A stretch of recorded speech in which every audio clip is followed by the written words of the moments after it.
Welcome to the Roadrunner 89 Investment Network, where we talk about interracial love and marriage. Hope you enjoy Swirl to Investment.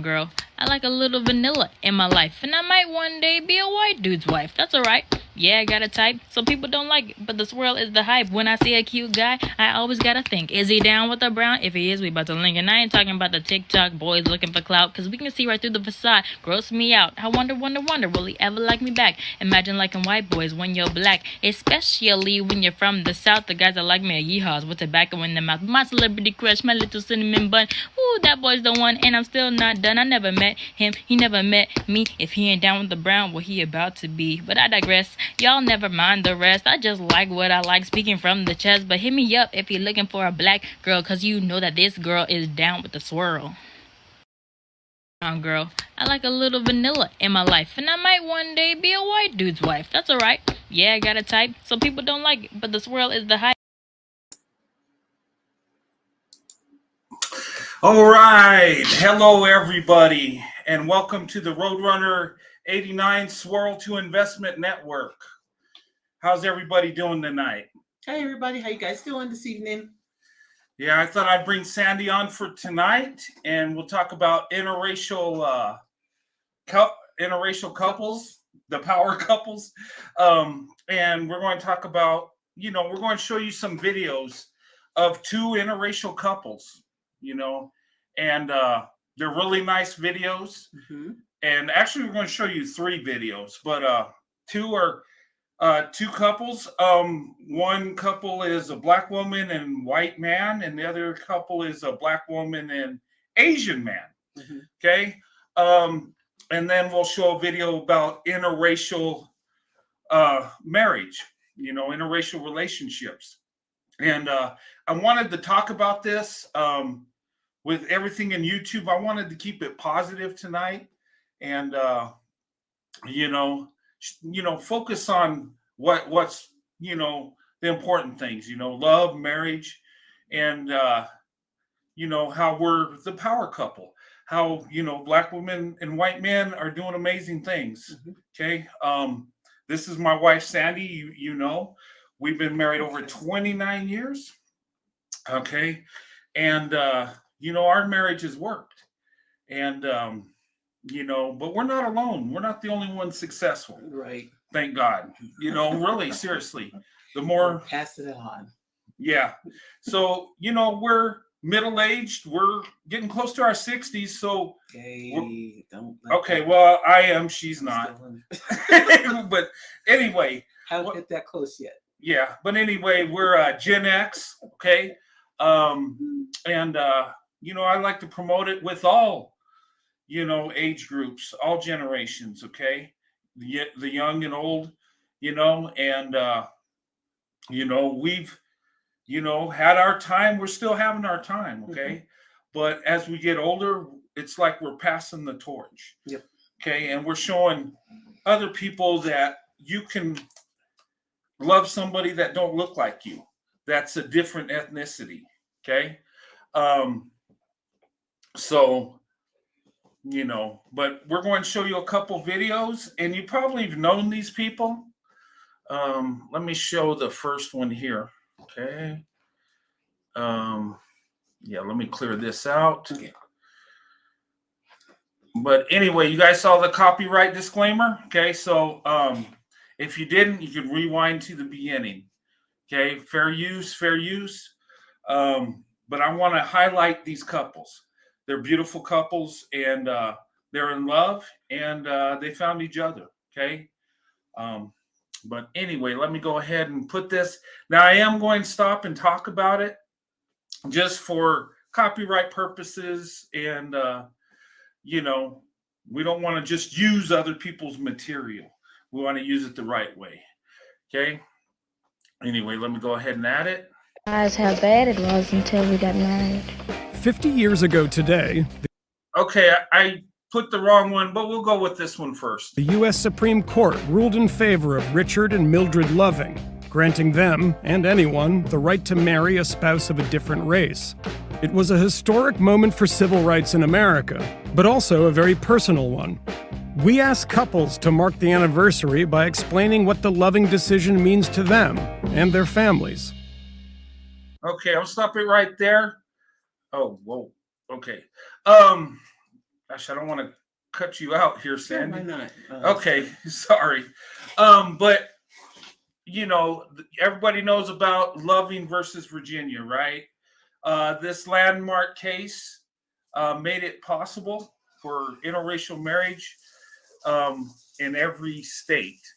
Okay, all 50 states in America and territories. Mhm. So this was a landmark case in 1967. Okay, that was 2 years before me and Sandy were born. Mhm. Okay, so it's like they passed the torch to us, and we pass it to the younger generation.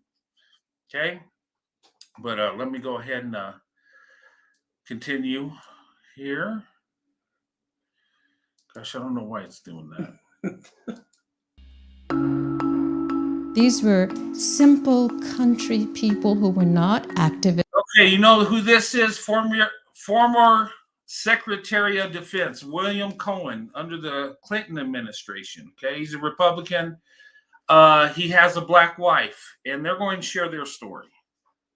And a big shout out to NBC Vibe for making this content. They were not civil rights people. They were in love. We're talking about a time when 40 states in America would regard us as criminals. Okay, that's no longer the case. There's actually one simple issue, and the issue is, may a state proscribe a marriage between two adult consenting individuals because of their race? My parents were completely cool with it. They met Errol quite early on, I think a year after, not even a year after we met. I'd seen Guess Who's Coming to Dinner, so of course it was a concern for me. We were all slightly naively, I think, in my family, not fully tuned in to the racial divide in America. Vaughn has never been to my parents' home, and he's not welcome there. For a little while, I read the Riot Act, not just by my parents. My parents didn't know how to deal with it, but my brothers were pretty upset, and we're still finding our way. My parents met Vaughn in May of last year. They came to New York. One time, Chris came to me as we were at a family event, and even though he's coming from a very liberal, very progressive, very anti-racist family, that when they Okay, let me stop right there, because what she's saying, I disagree with. When she says liberal, progressive, like they're accepting of races coming together. I'm conservative. I'm hard right conservative, and I'm all for interracial relationships. I promote it. I live it. I do it. I don't like when they put politics into the interracial couples, because I know some liberals that aren't tolerant of that, and, it goes both ways. So, I just want to say that interracial marriages are growing across the board, regardless of your political beliefs. People on both sides are doing it, having success, by the way. But anyway, let's continue. They see me, they see a black woman, and that's always in the interactions that I have with his family. I notice color. I'm not colorblind. It's not that white folks aren't white folks and black folks aren't black folks, but this particular white folk is my soulmate and my best friend. There's never a time. Okay, and this is what I love, guys.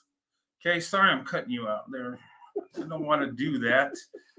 Let's just go to a He's full. like cut me out of things. Yeah, let's go to a full screen because I don't like cutting my wife out of the picture. But look, the beautiful thing I'm seeing here, right? Interracial couples up in age. Okay, that means they've been together many years. Okay, right now, the most successful married couple in America is Black women, white men. Okay, we are the power couple. Me and Sandy are the power couple. Okay, statistically, we are. And we're not alone. Okay. And this is research in all age groups. Okay. Even, from the baby boomers to Gen X to the millennials, right? Millennials are doing it more now than ever. And I think that's a beautiful thing. But I like seeing elderly couples that have stuck it out for years and they found love and they didn't, just stick with their own race because they look alike. They search for love and they found it. And this is something that should be celebrated, not rejected. Okay, let's go back to this. Okay. And like I said, look, my channel is about interracial relationships, Black women, white men, or non-Black men. But, we got to respect Black men getting with white women also, okay? We got to, across the board, right? It's a human right to marry whoever you want. So we respect it on all levels. We talk about Black women, white men here, but everybody has that human right to marry whoever they want, okay? I just want to make that clear. But anyway, let's continue. All right. When we are in public, when I'm not aware that we're an interracial couple, when we walk into a room, people take notice, okay? Very early on, Black women made it absolutely clear that this was not cool. I had asked Janet to marry me on several occasions, and she refused. And she refused because I was serving in the Senate. And she was afraid that our being married would impede or somehow impair my reelection. If they had been racist and held that against him, I would never have forgiven myself because I could go on loving him without a marriage certificate. Okay, let me stop there. She's willing to put her husband first, right? Mrs. Cohen, right? But this is what's disturbing to me.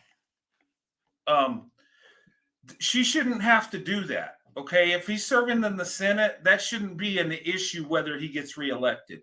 Okay, and in today's world, I don't think it would matter. I believe that white men do better politically if they have a Black wife. I do believe that. I think it hurts Black men to have a white wife, but I think us as white men, we benefit. I think, and I'm waiting for our next president, a white man that has a Black wife. It's going to be awesome. But anyway, but all seriousness, she should not have to sacrifice their relationship because of his political career. That shouldn't even have nothing to do with it. You should vote for the best person for the job, right? But anyway, let's continue. If they had been racist and held that against him, I would never have forgiven myself because I could go on loving him without a marriage certificate. The state is ignoring a very important point, and that is the right of Richard and Mildred Loving to wake up in the morning or to go to sleep at night, knowing that the sheriff will not be knocking on their door or shining a light in their face in the privacy of their bedroom. Boy, we're really getting personal here.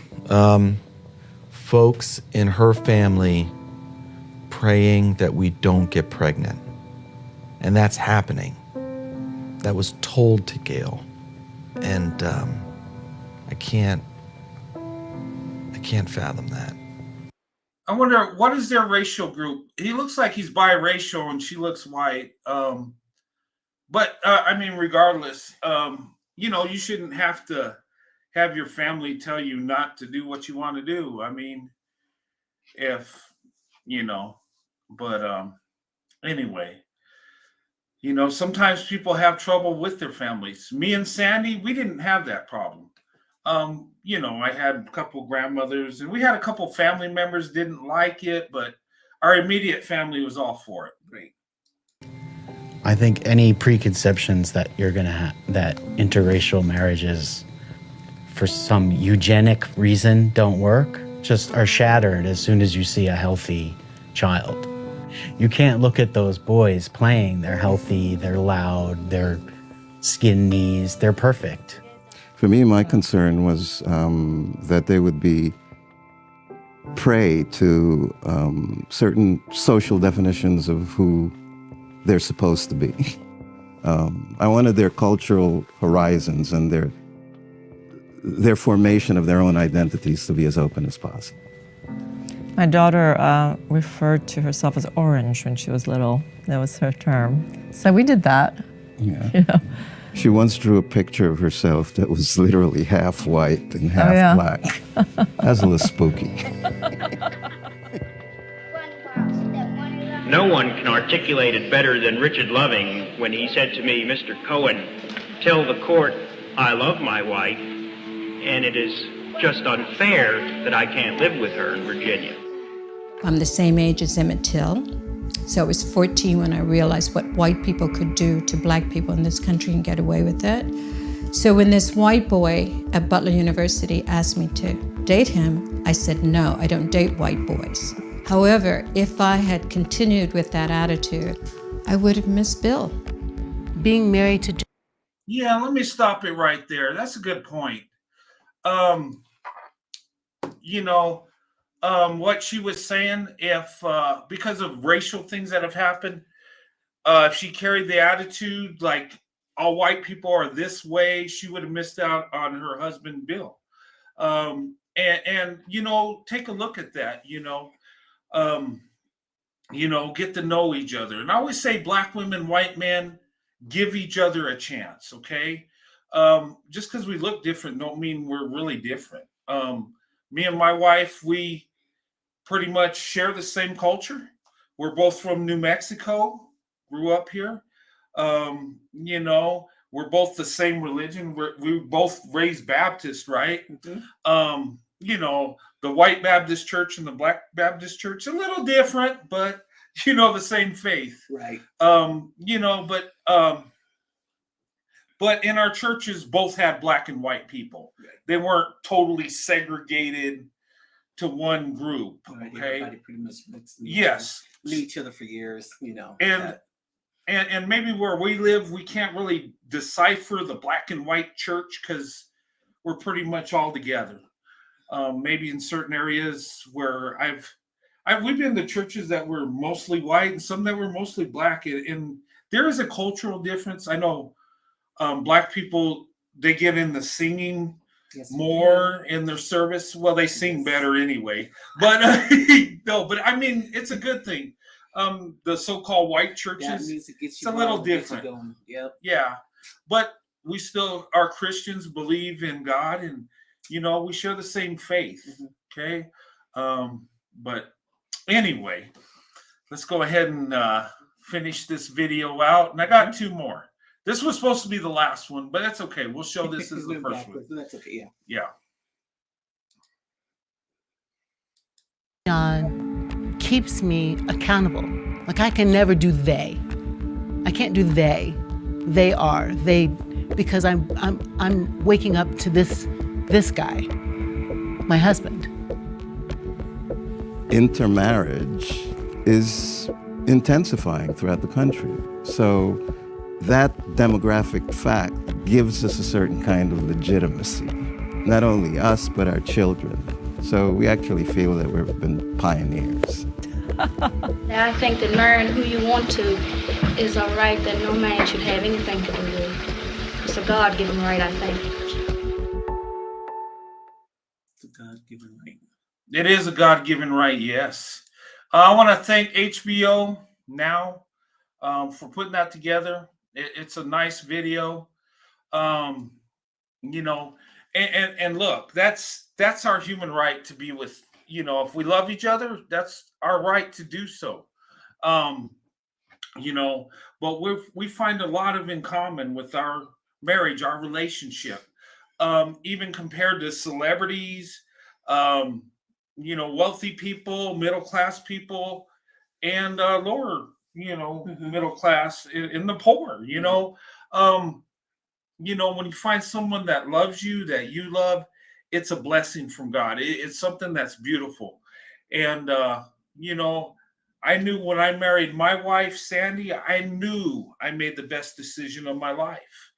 And, you know, I know I say a lot of great things about my wife. Keep going. I haven't stopped him yet. Yeah, she's okay for me to keep pandering to her, telling her how beautiful and amazing she is, and she never gets tired of it. Never. And I don't get tired of saying it, and I love my wife. She's my everything.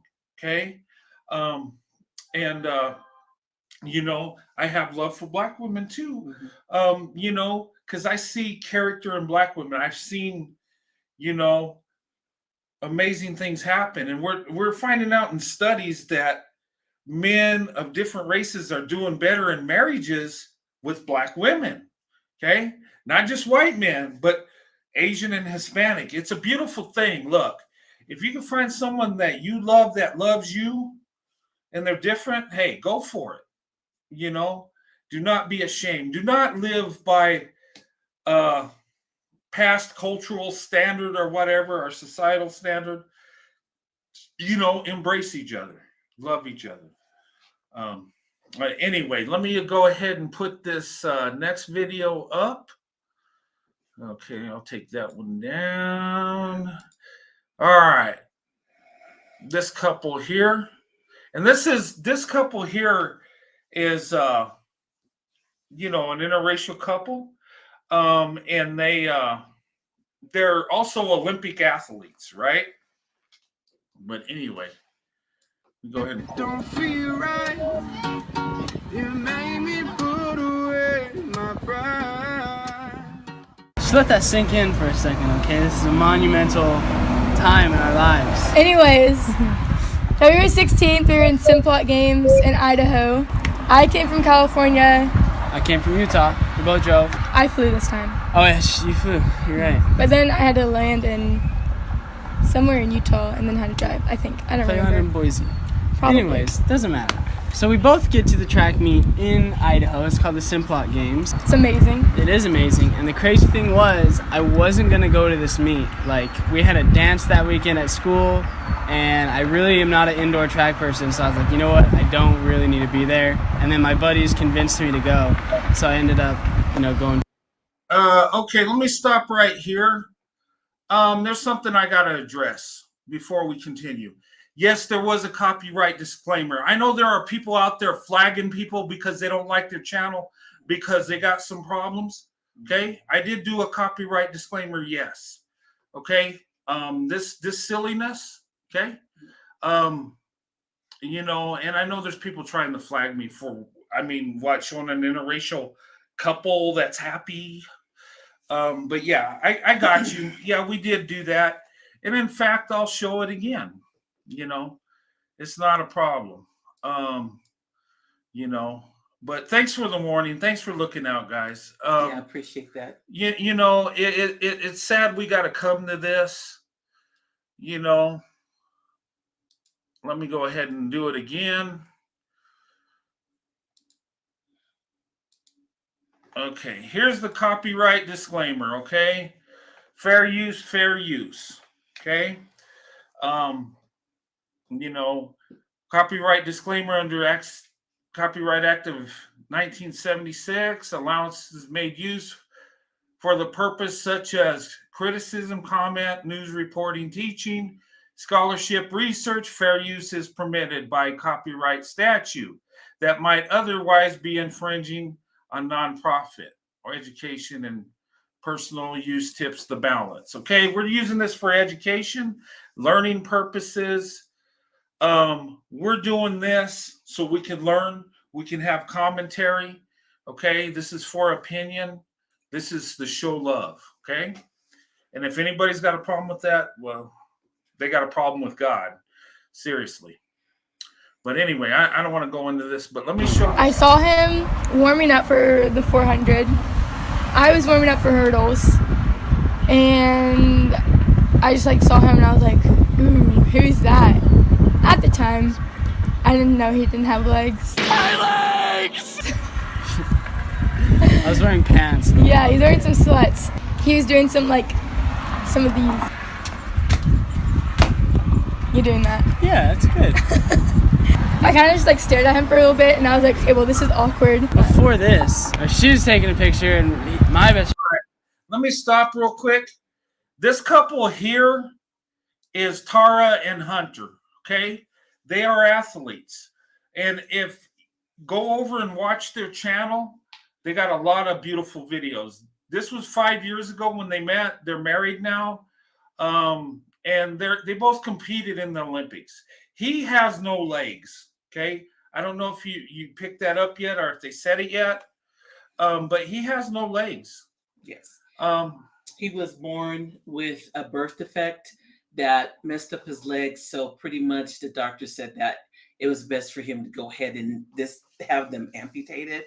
So they had to go ahead and amputate his legs, and pretty much he's in the paraplegic, I guess, Olympics. Paraplegic. So they both are going for the Olympics. She's a long jumper, and he runs and he does track and field. She does a long jump and hurdle. So, but they're good. They're good. But they're a couple. Yeah, good couple. Good couple. Yeah, and look, they're a beautiful couple. And you know what? They met each other. They're both athletes, and I believe she kind of approached him. Right? Yeah, she approached him. She went and talked to him. And maybe, when people say, what about white men approaching? Sometimes ladies just say hi. Maybe you got to wake up that white dude and let him know how beautiful you are, and just smile and say hi to him. Maybe. And that's what he did. Yeah. And they're, they got a beautiful relationship and an awesome marriage. They're really good people. They're young, but you can see the love they have for each other. Yes. You can see the beauty in their relationship, right? Yeah. Just look at, this is a very good-looking couple. Very both attractive, got a beautiful spirit about both of them. Yeah. And that's awesome. In the background. And that is the best friend that I told, because we were watching her race the hurdles before in the 400, and I was like, damn, that girl is fine. I'm going to marry that girl. And there's also a text that I sent to Tucker, who's one of my best friends. I said, this is a girl I'm going to marry. And then the next day was the 400. And that's where this story continued. Yeah, the 400 was up. And I watched him run. He finished the race, and after everyone finished the race, got that dub. They come off the side of the track, and I was standing there waiting for him, and I just kind of gave him a hug. He didn't really realize that I gave him a hug. He was kind of just in his own little world, huffing and puffing. To be fair, I just ran a 400, okay, and I got off the track and I was dying. And she just walks in and she's like, I just need a hug. Yeah, I just wanted a hug. And I hugged her, and I went back to my best friend, Tucker, that I was telling you about. And I said, dude, Tara Davis just walked up to me and hugged me. And he's like, dude, you're lying. No, she didn't. And I was like, yes. And we talked about it for a while. I guess that's really how we met. And that was kind of it for talking. I came up to her later at the award stands when I was getting my medal for the 400, and she was getting medals for the long jump and hurdles. And I don't know, we had a small conversation. Yeah, it was really small talk. Brief. Nothing crazy. And then afterwards I told my mom, I was like, oh my God, Mom, this guy is so cute. Blah, blah, blah. What happened? And then I told her, I was like, oh my God, right after that, I was like, oh my God, I just talked to Hunter. She's like, who's Hunter? I was like, the guy with no legs, Mom. My legs! The guy with no legs. That's how I was. And she's like, first. oh. And then I kept thinking, I was like, dang, I want to see this girl. So I started walking around Simplot, this big stadium, to try to see if I could find her. And I found her, but she was with her parents and her grandparents, so I got scared. So I just walked away. I was going to go say what's up, but I got scared, so I walked away. And that was kind of it. That's all we talked about, really. And then we got home, and this was just hitting on the fact that if you're a girl and you like a guy, you can make the first move. Because Tara made all the moves. I made the first move. I went up to him and hugged him. And the second move. And then we followed each other on Instagram and Twitter.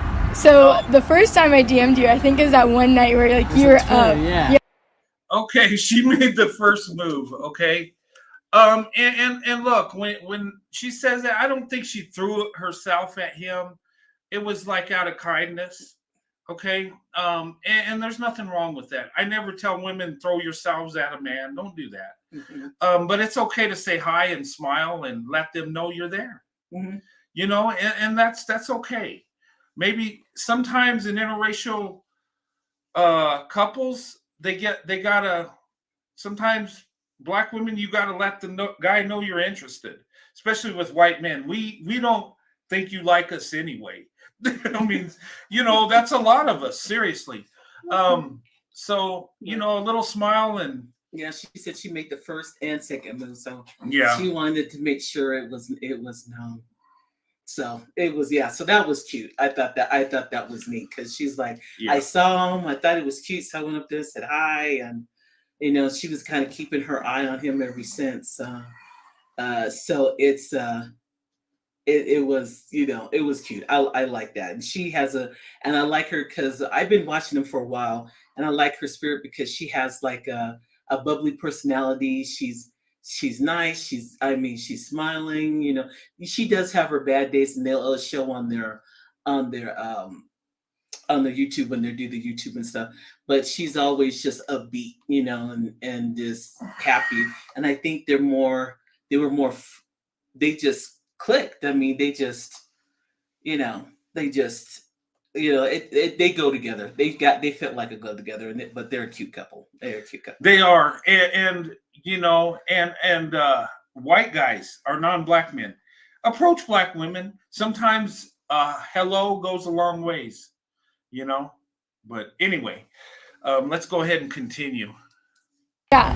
So he was up tweeting on some like weird mumbo jumbos type stuff. Whatever. And I was like, why are you up? It was like 11 o'clock, okay? It wasn't that late. I don't stay up that late. I was like, why are you up? And he's like, I was just waiting for you to respond or something like that. I'll see if I can go find the DM. It was over a year ago. I was like, oh, this guy had some moves. I mean, and then we just like had like a little short conversation. He's like, well, I gotta go to bed. Good night. I was like, okay. Cool. She slid into my DMs. It's been a little bit of game. And I had to go. I had to bounce. I was like, all right.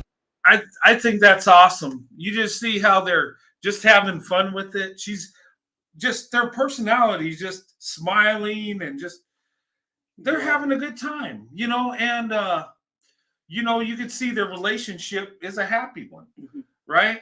And, you know, we all have our ups and downs, but, you know, right now they're in the moment and it's just like, it's happy. It's, you know, and they're sharing their story. And he probably felt, you know, he might have felt a little insecure because he don't have legs, how she might feel about him, but she loved him anyway. It didn't matter, you know, and that's awesome.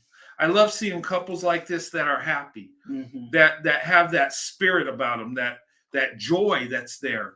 You know, they're not just, hey, we look good together, let's get together. No, they just love each other, right? Right. And they are both very attractive people, right? They're young, their whole life's ahead of them.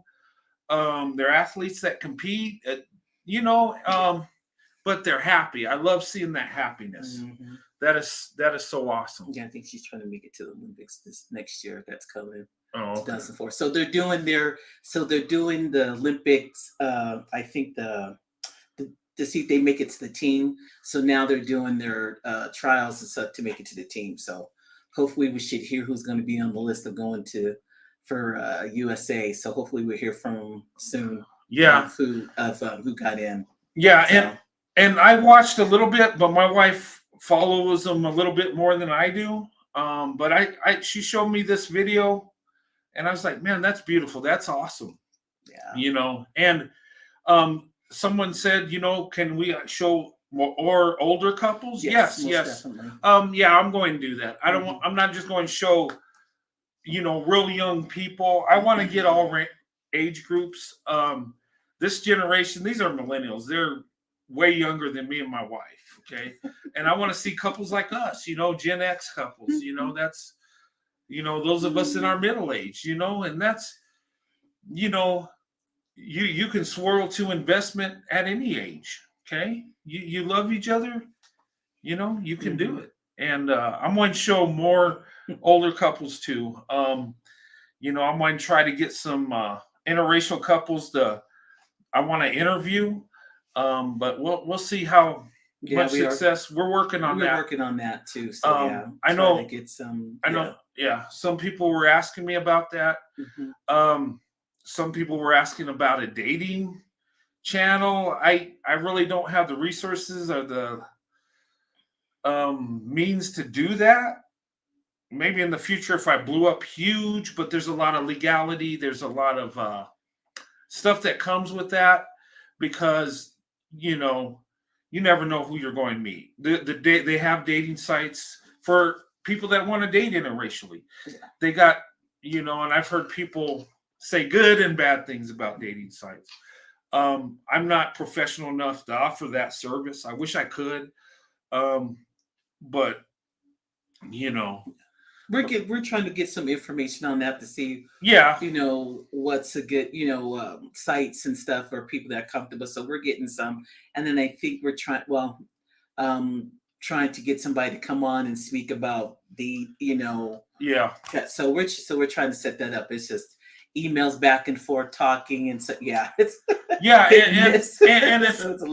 if you're watching out there, you're an interracial couple and you would like to come on and we can do an interview, talk to each other, and if you came on my channel, I'll go on your channel. We can do that. I would be interested, and if you're interested, just email me. It's in the description box and in my community page, my email. So that's things we're looking at, and I got some people in mind, so we'll see how that goes. But let's continue this video here. Bet. That's how I see how it is. I think the next day I got your number. Yeah. And then we texted and Snapchatted a little bit. And then a few months down the road. We didn't talk for that long though. No, we really didn't. And a few months down the road, we would talk here and there. And then we hung out at Arcadia. Yeah, look, okay, so Arcadia, this is when we started talking. Non-stop. Yeah, every day, all the time. So in April, we were talking all the time. We hung out there. I invited him to this party. We all went to a party where a bunch of noobs were. It was not comfortable with at the time. I was comfortable with. You were not comfortable. I had 3 friends with me who were not comfortable with the party, so we left. I said we left. Okay, we were there for 20 minutes maybe. I said, "This is a great time, Tara. I gotta bounce." Let me stop here. Hey, I want to give a big shout out, Indiana Mom. Good to see you. This story about Indiana Mom. She's been on this channel for quite some time, and she's been in an interracial marriage as long as me and Sandy. Her and her husband got married back in '94, just like we did. So that's big shout out to Indiana Mom. She's part of the power couple. She is, and good to see you, young lady. It's good to have you on board. But anyway, let's continue. And I was so butthurt. And I was at the time, one of my best friends was there. He came to my track meet. And I think Hunter thought that we were dating. I most definitely thought they were dating. And we weren't. We were just And I was like, dang, I got played. Because we had been talking all the time, every day. And I was like, dang. But he did Christian, if you're watching this, Christian, shout out to you, bro. He asked me for my autograph. Yeah, Christian. I was like, sure, bro, why not? We go to June. Until June, we go to June. Because our whole entire relationship has been distance, practically.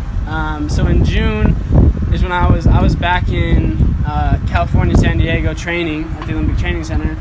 And Tara... Here he goes again. Tara, at 6 a.m., woke up and drove 2.5 hours to see me in San Diego.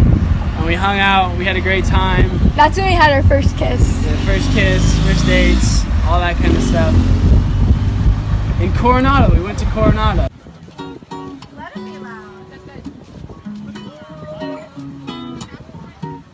Hey, you know what?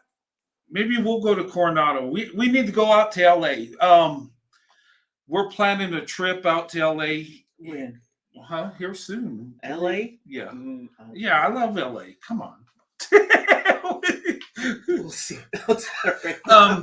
Yeah.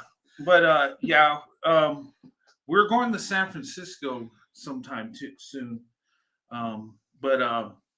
Yeah, we need to get out to California. We haven't been out there. Well, we have to. Well, we're getting ready for a family reunion so here shortly. So yeah, we had to go to the family reunion and get that going, and so we'll So see. we're going to Texas. We're going to Texas, yeah, Okay. for the family reunion. Yeah. I don't know if it's that or Mississippi. Yeah. No, not this time yet. So. Yeah. Okay. Yeah. But yeah, that's my wife's family's from Texas and Mississippi. My family's from mostly Arizona and California. Me and my dad are just the weirdos in New Mexico, I guess. But anyway, well, and then my brother's in Atlanta, so it's like, there you go. You know. But anyway, yeah. So we'll be going to a reunion, but I want to go to LA. There's some places I want to see. We might take a train ride out there. That's always we're fun. discussing about train. Yeah, Yeah. we're discussing. We were looking at some on our bucket list. We were looking at doing train rides. So because a lot of people were saying like the train rides are really nice, but yeah, that's another thing. I know then they have. Yeah, I don't know. We're still on the fence about the train ride for a moment. So yeah. Yeah. Well, we'll get there we'll sooner see. or later. Yeah. But let's go ahead and continue. Daylight, I wear go feel like you on play right. I used to know, but not that shit don't feel right. You made me put away my pride. So long, you made somebody wait for so long.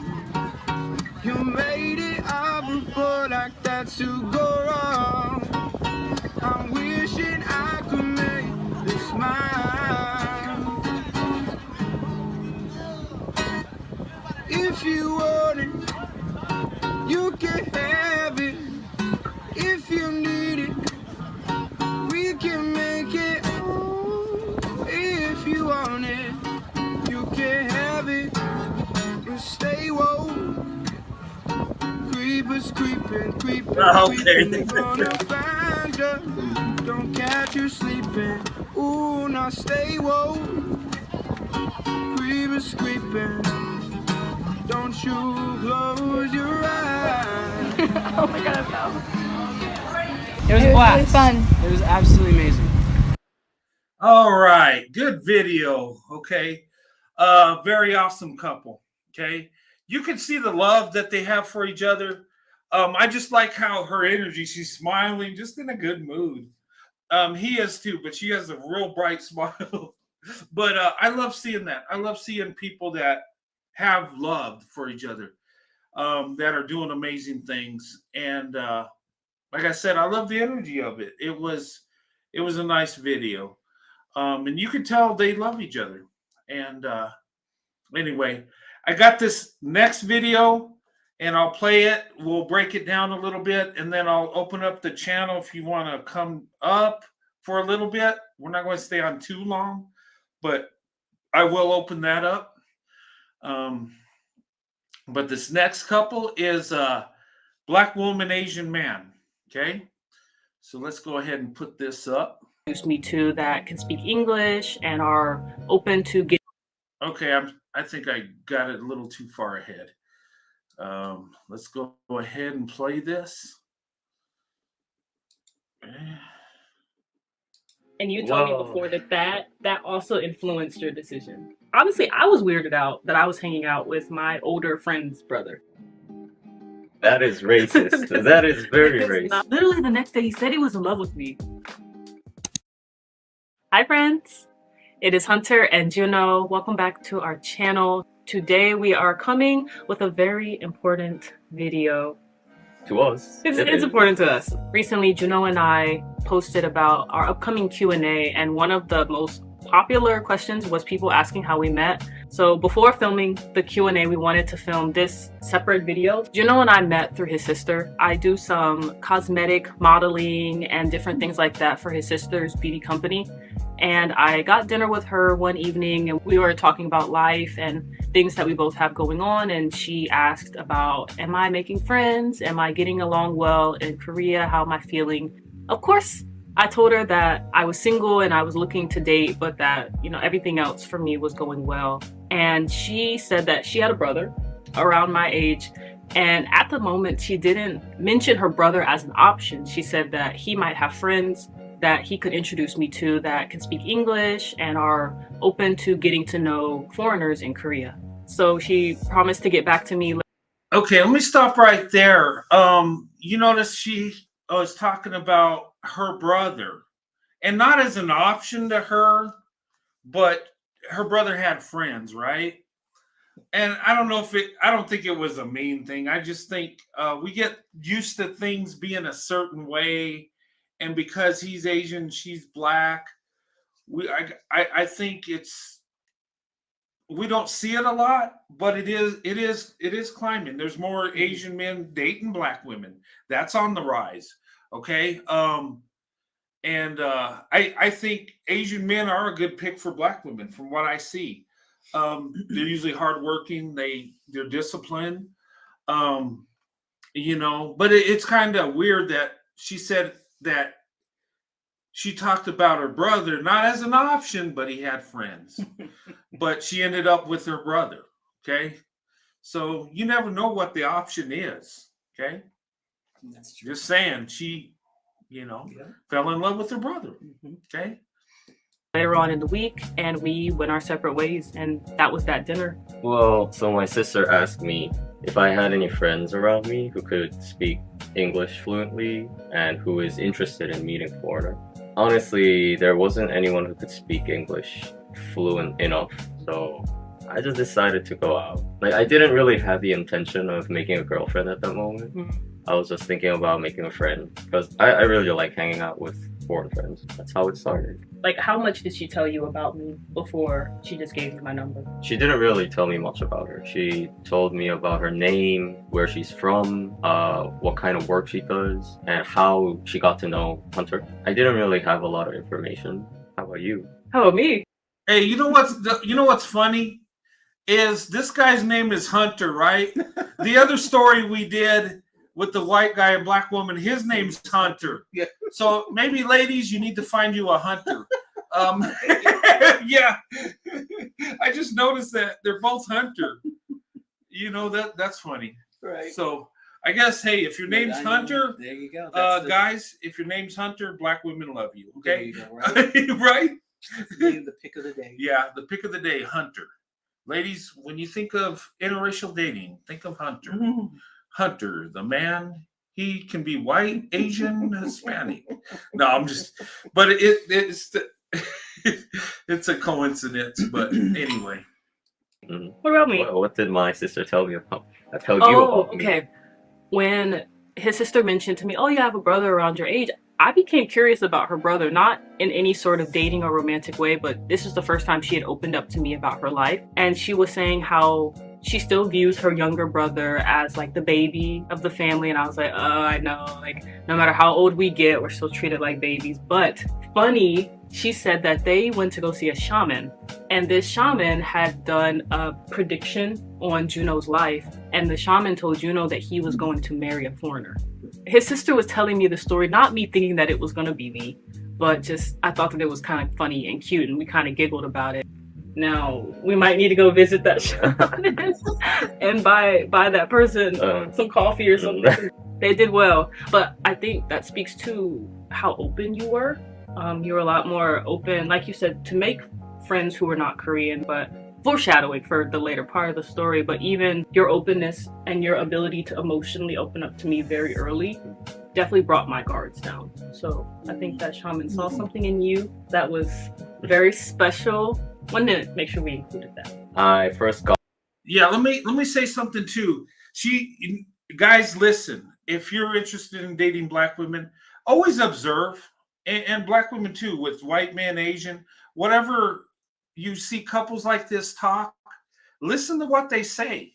She said something that he was able to open up to her emotionally, right? That means a lot. And look, I think with all women, they want you to open up emotionally at times as men. Sometimes we're hard-headed and we're just, trying to be tough or whatever, and we don't open up. It's not a weakness to have emotions for the woman you love. Right. It's not. That is a strength. Okay, and that means a lot. And I'm glad she said that because, Mm-hmm.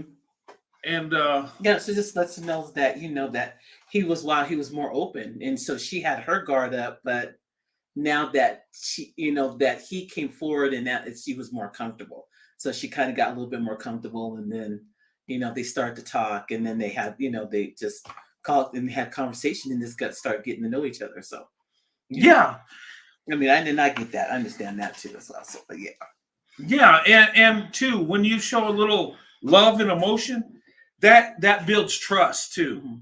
And I think that's why she started letting her guard down. Hey, this is a good guy. He actually loves, well, we're opening his option. Yeah, Yeah. He's opening up his option to her, just saying, like she is to him. But there's got to be a connection. There's got to be some love there. There's got to be some emotion. So. But anyway, I'm just observing. But listen to what they say. I mean, this can help. Getting to know people. Got Hunter's number from my sister. I really wanted to actually make a phone call. Oh no. Well, that's how I do it. But anyways, I wanted to, but I was at work and I was very busy. I'm very busy recently. I didn't really have the time. I got her number in the morning, but I think I texted her like 1 or 2 days later. We started messaging on a Friday evening. Yeah, then I probably got her number on like Thursday or Wednesday-ish. Oh, you sly father. Oh. No, but I was like really busy and I didn't really have the time to think about it. So anyways, I texted her on like Friday and then we didn't talk a lot, but it was enough to know that we had a lot in common. Like it was really weird though. It was interesting but weird. Yeah. Because I've never seen her before and I'm a Korean. Of course I lived abroad for several years, but I've never seen someone who matches with me that well. So it was a good experience and interesting. After texting her about like 2 days, we decided to meet each other on Sunday, I guess. Yeah, so that was our first meeting. Yeah. Going into the first meeting, I wasn't necessarily viewing it as I'm going to date him, because honestly, I was weirded out that I was hanging out with my older friend's brother.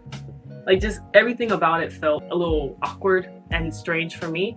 But his English was so good, and also we clicked on a very like deeper level. From the very beginning, it felt different, but I didn't know how to navigate it because he's a friend's brother. So when we were making plans to meet that Sunday, he was asking me, oh, what do you want to do? And so I told him, let's go to a board game cafe. Like, let's go and let's go do active things. Honestly, I think it was to our benefit that we went to the board game cafe because we were able to see each other in like a competitive environment and like us getting to kind of jab at each other and make little jokes. Okay, let me stop here. Sorry. They talk about they went to a board game cafe, right? And this is something to think about if you're on a date and you're getting to know somebody. Having an activity you do together that you can both have fun, where you could get to know each other better. Keep that in mind. And she talked about being competitive. They both got into each other, into this board game or whatever. But think about activities you'd both like, because sometimes we like to go to movies, right? But sometimes on a first date or you're getting to know somebody, that's not always a good choice because you're just focused on the movie and not, getting to know each other. Yeah. Not interacting. I'm not saying don't do that. I'm just saying think about it. You want to get to know this person. I say to men all the time, do not talk about yourself. Don't do it. It's about her. Get to know her. If she asks you about yourself, yeah, tell her. But don't try to impress her with the job you have or your education or whatever you do. Okay, she'll find out about that stuff. Make it about her. It goes both ways. Yeah, both ways too. I'd say women, get to know the guy. And the reason is you want to know who you're with. Okay, sometimes, in life we date people that are, not meant for us. We might be dating someone that's, a horrible person, sort of say. Sometimes when you let people talk and you make it about them, sometimes they'll tell on themselves. Like you might say, well, what do you think about family, marriage? Well, I'm not ready for that yet, and they might have excuses. And I'm not saying, sometimes people are players and they might even tell you they're a player. You know what I mean? Sense, yeah. And they might say, well, I just want to have fun and date, and, and if you're traditional and you don't want that, you want a real relationship, then So I'm just saying, and it's good for men and women. No, let them talk about themselves because you need to know about them, and that's going to protect you more than, bragging about what you do. And a lot of guys, we do this, right? We say, I'm doing this job, I got this career, and we think we're trying to show her we have stability, but she might take it as, you're arrogant, you're prideful, you think you're all that. And sorry, not to be. Go ahead. So also too, like when she was talking, listen to what she was saying. She says, well, I wanted to go to, there's a board game cafe. So that's a place where she knows where she's comfortable at too. So that's another thing. So you want, if there's a date, and I always say this, and if somebody asks you for a date, you pick where you're comfortable at. You pick the place where you're comfortable. It's easy for you to whatever happens, you pick that place where it is comfortable for you, good for you, and everybody knows that you come in there, like a Starbucks or a favorite restaurant, something like that. So you always pick a place. So never say, oh, well, you pick it. Nope. Always have a place in mind. Yeah. Yeah, that's a good point. And I would say, especially for women, look, you pick the place, okay? And the reason is that safe place. Because if you're with somebody that seems a little off, a little weird, and you need to get away, make sure there's people around, make sure you can. That's right. You can leave the situation. Yeah, and that's a good. And now prison. That's a good one. Daytime. Yep, that's right. Night down a little bit more, but anything like in day, afternoon, that's always Yes, because a predator is going to act when he feels nobody's watching. Right. Okay. Right. And in today's world, there's a lot of weirdos. So, always be where there's a lot of people. Yeah. Okay. It's just so you just it's just a safety thing. Yeah, it's a very much safety thing. Yes. And a place that I think it was a safe place for her, but it was also a fun place for her. Right. Yeah, exactly. So that's right too. And get to know her. And when you're doing activities together, you're laughing, you're having fun. That goes a long way. We all get in those dates where it's awkward and it's not meant to be, and we're kind of like, but yeah, but someplace that's fun and you like to, and it's safe. Yes, especially for women, because right, because right now us as Black women, we need to make sure we are in a safety place because there's just too much craziness going on. I mean, it's just, I don't know. It just feels like it's getting more out of control, and we really need to watch out for each other right now. Yeah, and look, it's about safety. And Black women, statistically, you're in more danger than any other group of women. Yeah. on the planet. Yeah, Literally, mace, seriously, everything. Yeah. Yeah. So, Full body armor. don't think a certain race of man is going to be safer. Don't put that in your head. There are evil in all groups. Okay. So keep that in mind. So yeah, just be safe. Be safe and cautious. Yeah. Yeah. Please. Most definitely. Okay, let's go ahead and continue. And then I might cut this a little short. It's a real long video. Because I do want to, I'm not going to stay on long, but I do want to open the panel if you guys want to come up and ask us some questions or just say hi, Hi. How do you say, like, it leveled us out? We weren't nervous, we weren't anxious at all. It was very comfortable. So I met her in front of a subway station. So I was waiting for her outside, and then she came up the stairs, and I saw her. Right now she tied her hair, but she had her hair out, like it's all fluffy and curly. So I was like, oh, okay, that's interesting, because it was really new to me. I thought she was a more bubbly kind of person. She absolutely was, and she is. At the cafe, as we were going on with the conversation, I realized how mature, deep, strong she is. Like she was very motivated. That's what made me think she's really attractive. You're so sweet. When I got to the location we planned to meet at, I told him, you're gonna have to find me because I stand out, but you're gonna blend in with everyone. So, that is racist. That is very racist. Not racist. She does that. I told him, you're gonna have to find me because I'm not gonna be able to find you. Also, Juno's cacao profile picture was so far away, and all of them, they were like behind his head or like a mile away from him, and so there was no way that I would have been able to locate him because I really had no idea what he looked like. Went to the board game cafe, and after that, what I had planned was for us to go bowling, and if we hit it off, maybe we could get dinner. But what ended up happening is we were at the board game cafe for a long time, and then we decided to go get dinner because it was so late. All right, Willie, I don't know what you're saying. Let me put you in timeout because it sounds like a put down, so I don't know what you're saying. Whatever. At that point that we were hungry. Honestly, I haven't really made any reservation that day, but in Korea, it's a cultural thing. So when a couple is dating, normally the guy plans everything, makes reservation, and then bring the girl at the right time, at the right moment, and like everything's just perfect, but try to like improvise. You can't improvise in Seoul. No, never. You can never do that. We were finding a restaurant and everywhere had like huge line in front of it, so we had to wait at least like 30-40 minutes. We were walking around. It was pretty cold that day, so I was feeling very sorry and I was anxious that maybe this date is gonna not end well. I really had fun, and it was very interesting. It was my first time going for a sogeting with a foreigner. I've never done that before. I was really nervous. Maybe it didn't show, but I was very nervous. And my feelings towards Hunter grew a little more. Could be friendship, could be love, could be, I don't know, something else.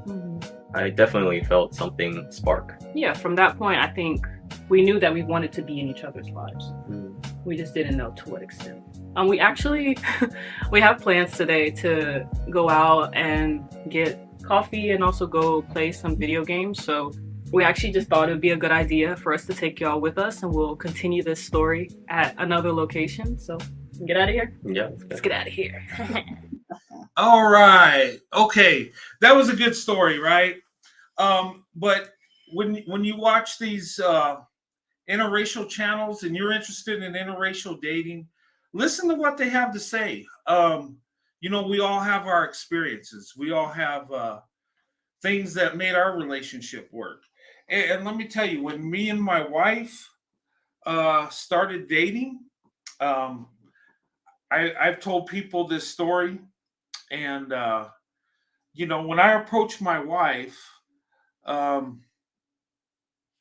it was crazy because I was so nervous. I was afraid she wouldn't, she would reject me, right? And I just thought, man, she's beautiful and I want to talk to her. And I was nervous and I had those butterflies. My heart was racing. And I approached her And I was stuttering, I was trembling, and I was like, and in my mind, I was like, oh my God, I'm looking like an idiot here. And she's going, kick me to the curb, and I'm going to look dumb. And there were people around actually looking at us and stuff, but I had to do it. Yeah. I wanted to get to know her, I was attracted to her. And, well, Yeah. I'll let you tell.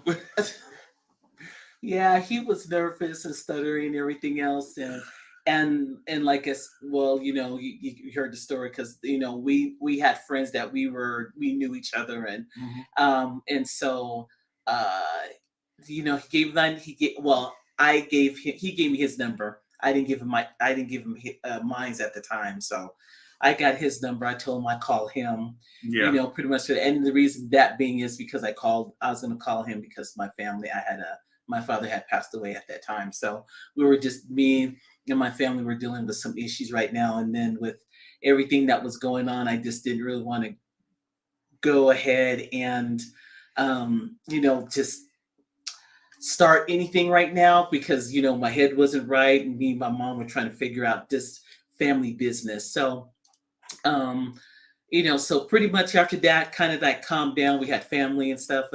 And so when that happened, I called, like that, called, made an appointment to meet him at another, place, that I was familiar with and went from there. We talked and, got to know each other and, we went different places, like the same things, like movies, at that time, a lot of things were going on. There was the state fair that was going on. Yeah.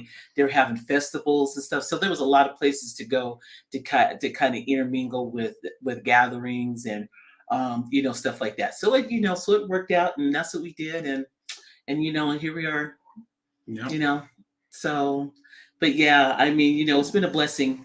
This journey has been a true blessing, like I said, ups and downs, but we're here for each other. We help each other. We're there. We stay strong for each other, no matter what. No matter what anything goes ahead and comes our way. We're still going to be, bound and forever another 30 more years plus more. So, yeah, and what I'll say about that, I gave her my number because she wouldn't give me hers.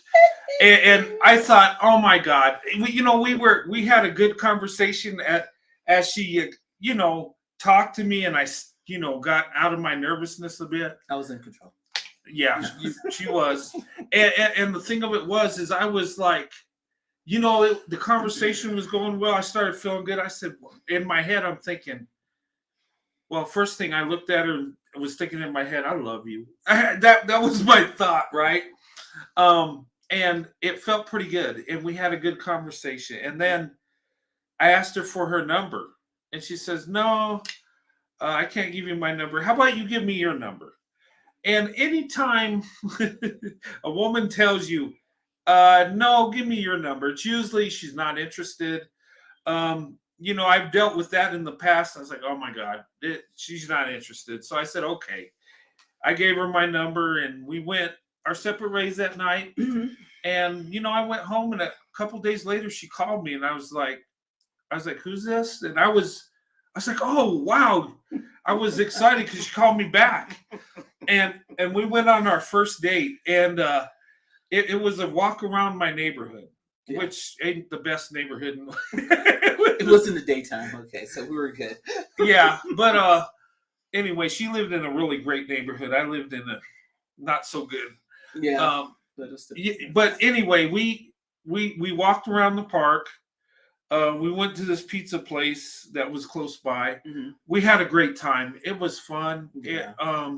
They had games in there and pizza. So it was, so we had pizza and stuff like that. You could play. Yeah. We played video games and stuff. Skitball and all that stuff. So that's fun. We had fun together. It was a good date. Mm-hmm. And, and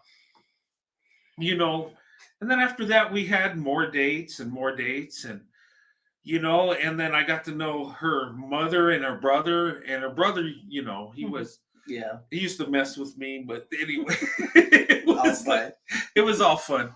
But I got to know my wife's family, and they accepted me. And at that time, this was like right before I went in the Army. I was working, my in between when I got out of the Navy, I was like home for a couple months before I transferred to the Army. But I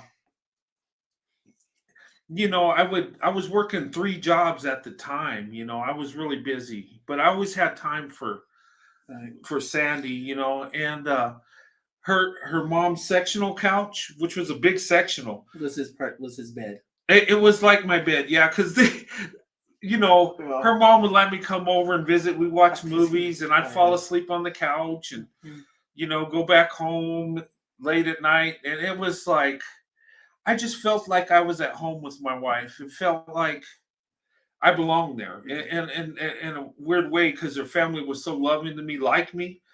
Yeah. So it was good. I mean, it was, my mom, she was, open to everybody. And she always got to know you. My mom, she never shook hands. She always liked to hug. That was her thing. So she always liked to hug people, and feed people and talk to them and ask them. And she would send you home with food. And, she was just that type of person, because she was always, that's how she was, that's how she was raised up. You open, you there, and she'll feed you. She'll feed you anytime. So through our families, it was good. It was good. We were truly blessed. So we had our family was awesome. So we in our family gatherings, and now they're a little bit smaller now that we have lost some of our family members. May they rest in peace. But but now we got a new generation coming up, our grandkids. So, so we're adding on. So, but it's good. We're being blessed. We're blessed. And we got married back in May 19th, 1994. Okay. And our kids are all grown up. Our youngest is 21. So we got 2 granddaughters now. Yep. And our family's growing. We just got back from Hawaii. You guys seen our videos? I'm wearing a Hawaiian shirt. Because he wants to go back. I want to go back. Yes. We had a blast. We did some parasailing. We did some snorkeling. We went from Honolulu to the North Shore. We were all over the island, right? Yeah. We wanted to have a trip where we got to see everything. Yeah. And we did. And, we had our kids and grandkids and the whole family. And it was so fun. I didn't show videos of the family because of security reasons, because of trolls, because I wish I could show you guys our total family. I wish I could show you my kids and grandkids. It was fun, Yeah, we had seeing our granddaughters play in the ocean and build sandcastles, and the beautiful thing about family. But I couldn't show that because how people are, right? Yeah, and that's sad. It is, because I would love to show what me and my wife Sandy have, our love, our marriage, our family, how we built a family, how our marriage has grown through the years. Back when we got married, we were real young, and our life was ahead of us. And like the couples you've seen tonight, they're young, they're happy, they're having a blast. That's how we were. We're still that way, but we're older now, right? Now, we still got more stuff to do. Yeah, we do. Yeah. And me and my wife, we take vacations every year, and much needed. We go to different places. We're living our life, right? And that vacation was much needed too. Doing because of last year. So it was much needed. With to get out and just get away with everything that just happened. So so much last year. Everything just happened so fast and unexpected at that time. So it was good to have a family vacation to kind of gather our thoughts and still, and still get through some things and just kind of just relax and enjoy and be thankful for, us being here all together at that time. So it was a good family vacation. It was nice. The kids, enjoyed themselves. My youngest granddaughter, we were getting things back to bring home for little gifts for her friends. And I think when we went to go get little, I said, go ahead and pick out for your friends. And I think she picked out every flower or every different color flower for her classmates back at home. Oh yeah. But it was fun. I mean, just memories and stuff that you're gonna, remember. And so that's a must. I mean, yeah. Take some time to be with your family. Can I show them real quick the ring I bought you? No. Yeah. Okay. This here is a ring I bought my wife, right? It's got her birthstone and it's got some diamonds around it. But let me tell you the story about this, right? We were in Hawaii in Pearl Harbor, right? We were at the Navy Exchange there, and they had like a jewelry counter, and it's a big shopping area, right? My wife was looking at rings, and I was looking at other stuff. We were just there, and we got some stuff before we went to go see the Arizona and Pearl Harbor and stuff. And she was looking at rings, and this was fun, and she really liked this ring because it had a birthstone, it had some diamonds, and it's rose gold, yeah. And it's rose gold, yeah. And she was looking at it, and I saw her. I caught, and then she left, and I went to the lady at the counter. I says, "What ring was she looking at?" And the lady looked at me like weird, like, "Why do you want to know?" I said, "Well, that's my wife. I want to see what she," I just like whispered because I didn't want to make it obvious, and luckily, my wife was walking away, going back to the car. And I just walked up there and I told him the ring size, and I bought it right there. And it was, it was quite pricey, but I didn't care. I had the money, and I wanted to do that for my wife. And, I walked to the car and I says, "What were you doing over there?" "Oh, I was just looking around." I says, "Well, you left something at the counter." She's like, "No, I think I got everything. What do you mean?" I said, "No, you left something, but I got it. It's okay." "Oh, wow. What did I leave?" And I handed her the ring, and she's like, "Oh my God." I trained him well. She trained me well, right? Yeah. But it was neat. And she smiled, and yeah, I was excited. I really was excited. She had a tear come down, and she hugged me, and she said, "You didn't have to do that." Yeah. And yeah. When I was watching her look at that ring, I had to do it, and it's a blessing to be able to do stuff like that because, through our lives when we're younger, we didn't always have money we could spend on stuff like that. When we're just starting, when we were in the military, yeah.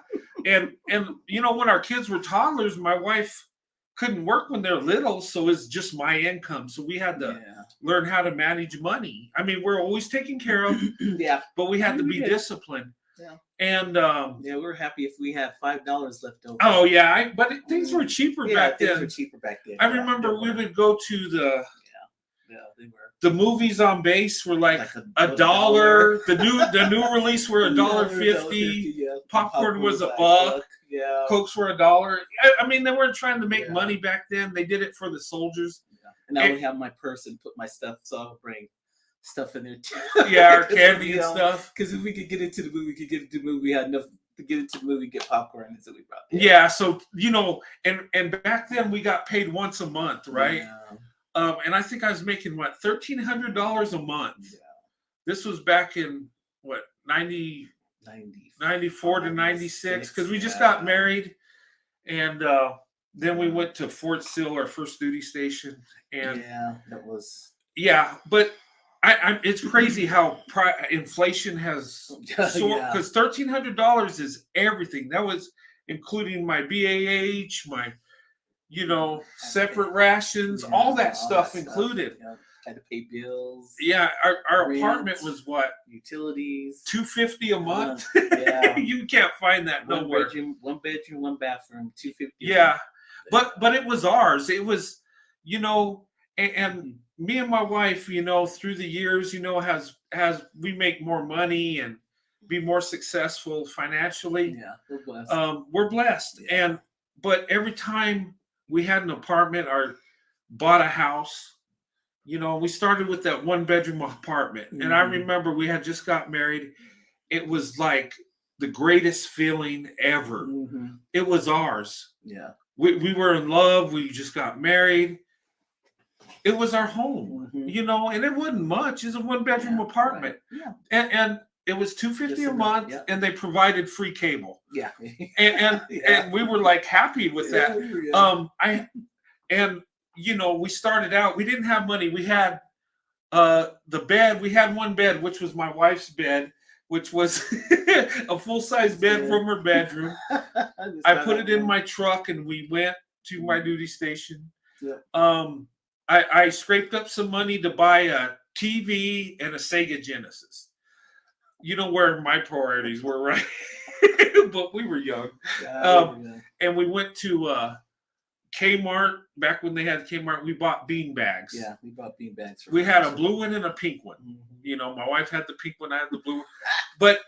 And then we had a TV and a Sega Genesis. And I mean, we had fun with that. Yeah. And you know, we would just us. It was just us. And I remember we bought that Genesis, and we'd buy a couple games on payday, and we would just sometimes stay up all night, order a pizza, and just play games. It was, and we were happy. Things were simple. Yeah, they were. You know, and then each payday, I would buy a couch, and then next payday buy a table, then buy. You know, I never financed anything. I just bought a piece by piece. Right. Each Yeah. payday. This makes And before you know it, we had a full furnished apartment. Yeah, we could even sit down and eat at the table at the time. So that was exciting. Yeah, it was. Because you were always eating on the floor. So, but you know, it's all what you made for it. But we had, I mean, it was good times. Yeah. I mean, good times, good memories, and you know, it was It was awesome, guys. I just, even though it wasn't much, it was ours. Yeah. And we had each other. Exactly. And then, you know, then our oldest daughter was born back in '96, and we were so happy. It was like, like did in the old days. We were getting ready to pack up to go, and then you know we had to wait a minute, so she had to sleep in the drawer. So yeah, and I was like, put her in the drawer. I'm like, oh, okay. And she was 2 months. She was born 2 months early. No, 3 months early. She weighed 3 pounds 11 ounces. She was so tiny, but she was so cute, and she was healthy. Yes. I remember I'd wrap her in a blanket and carry her like a football, and she just had that look. She'd like little smile, and you know, we went to my wife. She had 3 C-sections with our children. She couldn't give birth naturally. So she had to have C-sections, right? For all 3 of our kids. They were all preemies. My son lasted long. He lasted 8 months. He was like 6 pounds and something. Yeah. But my daughters were born 3 months early. But they were all healthy. Everything worked out. But anyway, I just, it was, times were simple. You know, we were happy with what we had. You know, we'd be happy in that situation today, of course, but you know, when you make things work together through time, you manage money, and you know, my wife was always good with money, and I'm good with money, so financially we can make it work. You know, but it was awesome. It was amazing. Oh, I want to say one thing. I was at Fort Sill. I don't know if you guys know where that's at. Fort Sill, Oklahoma, in the middle of nowhere. But my wife had to give birth early because my daughter, I guess she didn't drop. The umbilical cord was twisted. So they had to medevac her to Oklahoma City at the time. And that was like, what, 2 hours away 2.5 hours away or something. And I wasn't making much money, so I was spending money driving back and forth. And my unit gave me leave so I can be with my family. But I mean, at the time, I ran out of money because, going back and forth. And I remember we had so many like baby toys and baby blankets. I was sleeping in the parking garage while my wife was in the hospital, but we made it work, Yeah. When situations come down, you'll know Yeah, make it work. but but the whole time, even though that was a struggle, it was such a blessing. Yeah. But anyway, yeah, but yeah, when he went ahead and started, when he went to the service, I knew his career. He wanted to go ahead and be in the army, be in the service, and that was his thing. So yeah, at that time, I said, well, okay, let's go ahead and do this. And then when my time came to go ahead and get a job, it just worked out. So, yeah. I know he wanted to do that. That was his goal. That was fine. We had some, we moved different places, met different people, made friends all across the board. I mean, our friends, had a lot of friends go through, meet people, till this day, and to see some of their friends grow up and stuff like that, and also in the service too. It was really, so it was a blessing. So it was, so having that opportunity worked out for us, and so it was really got some good friendships. Yeah, and let me say this too. My wife's father was retired Army also. So my wife knew what the Army life was about. She was an Army brat all over the place, in Germany, Fort Hood, Fort whatever, Fort Ord. She was all over the place. And, her father did, a couple tours in Vietnam. So her father was gone a lot. So she knew exactly what she was getting into. And the military life is tough. It is. If you know somebody that's in the military, or you meet somebody that's in the military, just to go ahead and let you know it's tough. You got to be headstrong, if you will, and be very, and you just have to be very diligent and because it's a lot. It does wear on you sometimes. I mean, what these guys go through and what they endure and everything else that comes along with it. If you can't handle it, please don't, because just if you can, just be there, pray. You just have to be headstrong when you get into that military life, because it's and towards the end of my career was, well, pretty much my whole career. I was gone so many times. Look, guys, after my first daughter was born, I went to Korea for a year. Had to do a tour there. Came back home. We were at Fort Carson for quite a while. Yeah. Then Iraq broke out, and guess what? I was 3 tours in Iraq. Did one in Bosnia. One in Bosnia and Kosovo before. He did back-to-back tours. I did 2 tours in Iraq that were 18 months. Yes. And one was a year. Yes. So a lot of times my wife had to take care of the family. And look, having 3 toddler kids, I commend my wife. Let me say, I look and say I had it rough, but really she did. And seriously, but she managed it. She took care of the family. My wife never complained about me being gone. She knew that was my duty. She loved me. She supported me all the way. And when I talk to friends today that were in the military, I hear a lot of them say, and this is disturbing, that they say, some have told me, oh, you retired? I wish I would have retired, but my wife told me, you know what, if I stay in, they're going to take the kids and leave. Okay. Had a lot of that going my on. wife didn't throw that ultimatum at me. She supported me the whole way. Did she like I was gone? No. I didn't like I was gone either. The kids didn't like it.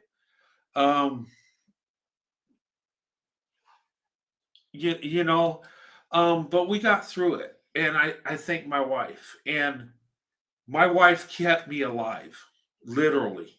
Okay, and how she did that is just knowing she always was there for me. There was never a worry.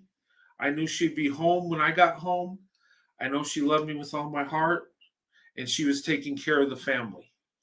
And to be at that have that type of peace when you're in the military is a blessing. And you know what?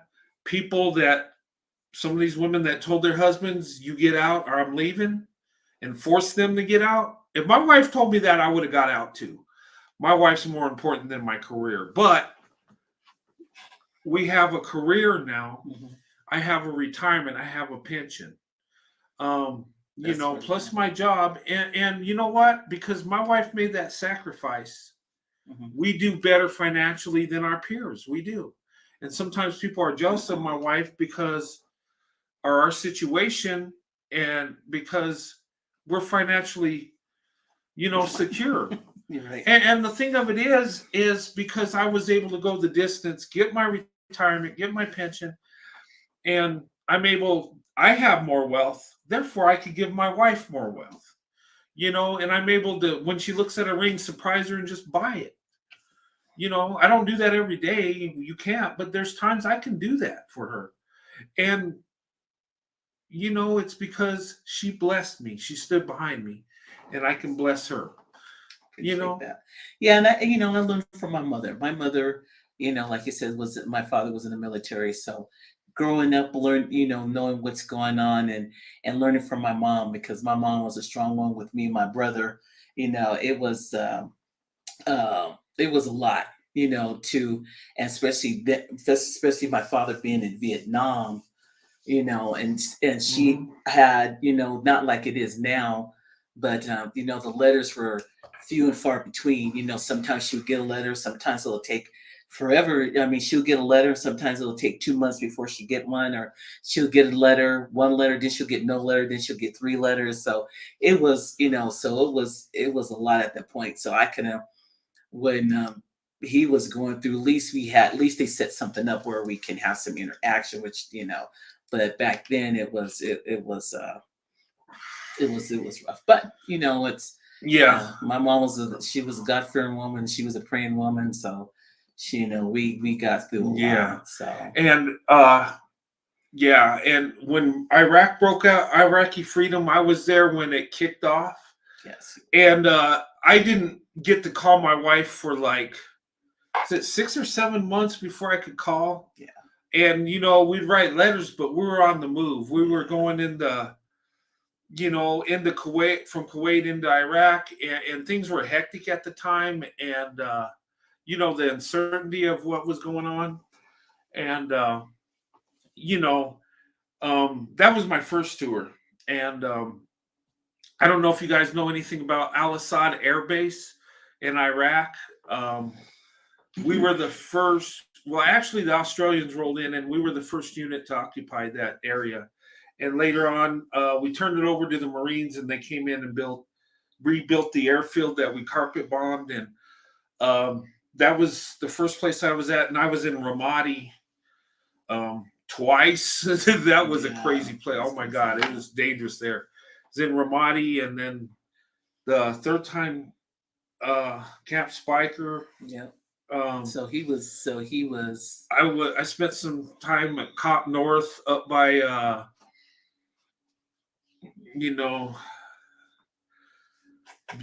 But just trying to remember so many these places. He already went to these. But but at that time I was gone a lot, and towards the end of my career I was deployed so many times. It was like we were rotating in and out of Iraq. It was like we came home, and they had the signs, soldiers welcome home, and we knew we were going back. We're getting ready to go back to where we came from. And then when stop loss kicked in, we couldn't move. I was stuck in Fort Carson for 10 years because of my deployments. And that's unusual in the Army. I mean, we love Fort Carson, Colorado. Great, yeah. Both my son and my youngest daughter were born at Fort Carson. My oldest was born in Oklahoma City, but you know, it was a beautiful place. It was close to home, and I was grateful because my wife, you know, my parents would come up, her Close mom would family. come up and take the kids and help out. We had family close by, so that was a blessing. You know, but yeah, so everything worked out. So it worked out really it, well. it did. So and we were blessed with family being close because it helped out. So, but yeah. yeah, and the thing of it is, you know, a lot of times I express my love and I tell you how I feel, and sometimes people get, I guess, tired of it. They said you already said that, but that's where my heart is. My wife is my everything, and I tell her I love her every day, and it's not because I have to; it's because I want to. She knows I love her, but she's never told me to say, you know what, Never told to stop either. Yeah, she never said, stop telling me you love me. You did that a couple minutes ago. Okay, I heard it yesterday, last week.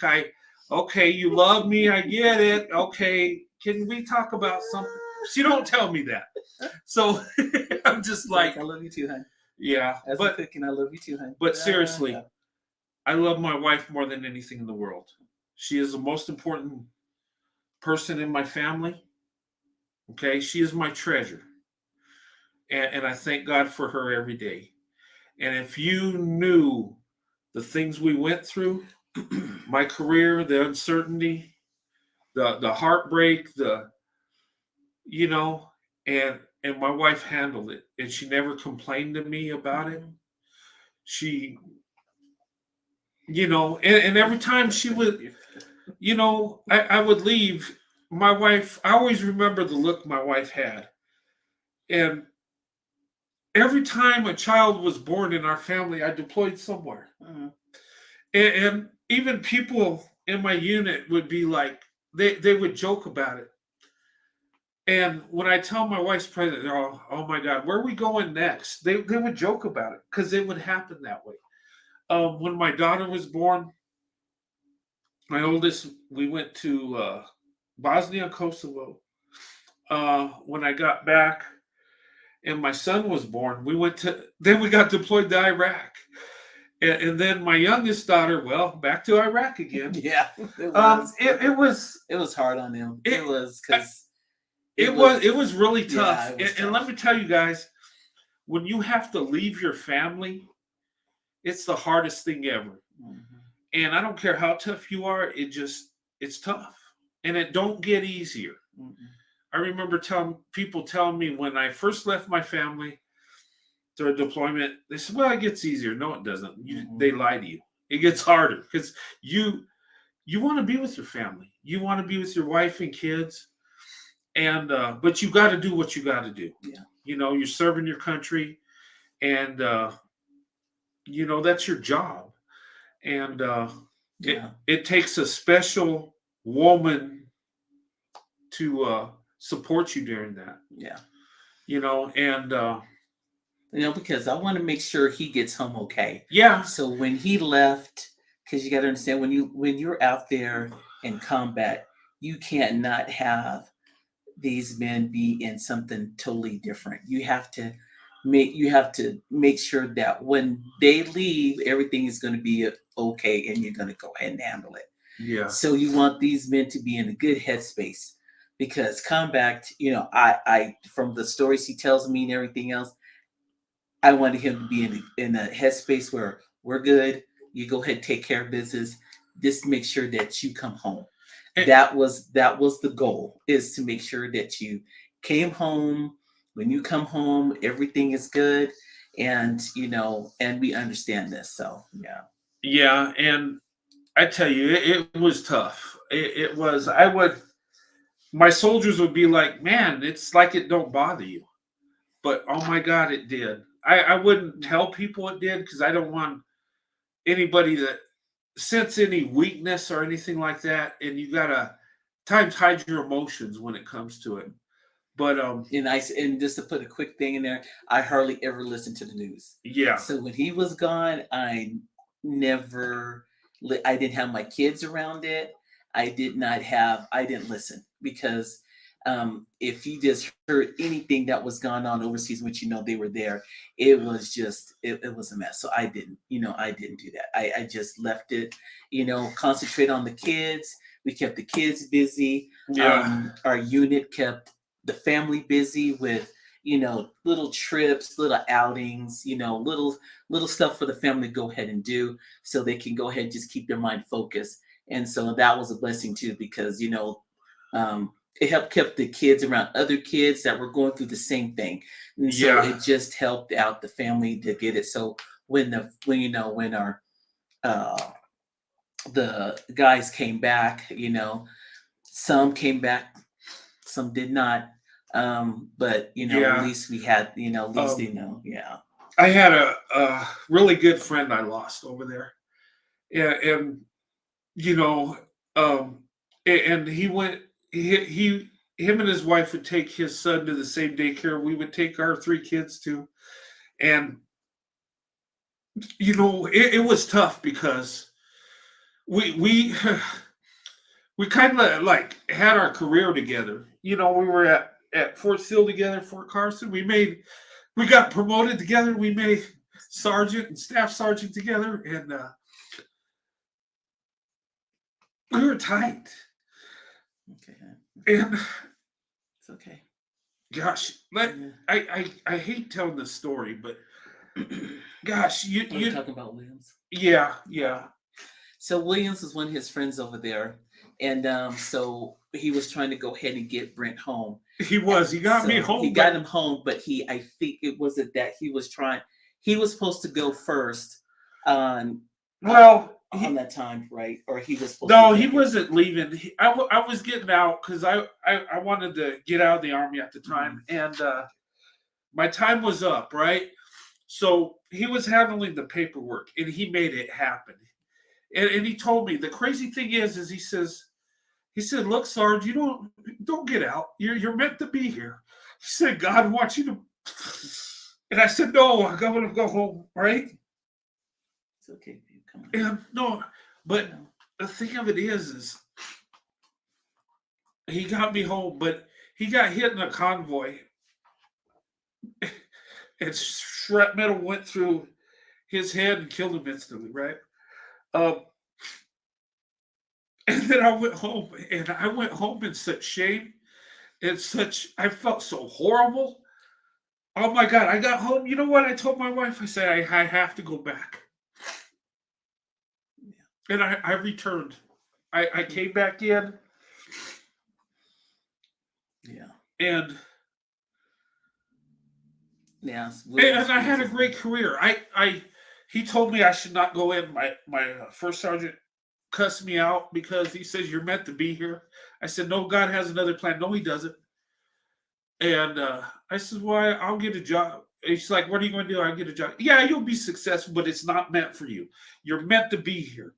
And God, the burden I carried going home, the shame, I came back and I finished. Yep. And I did 2 more tours in Iraq. Yep, sure did. And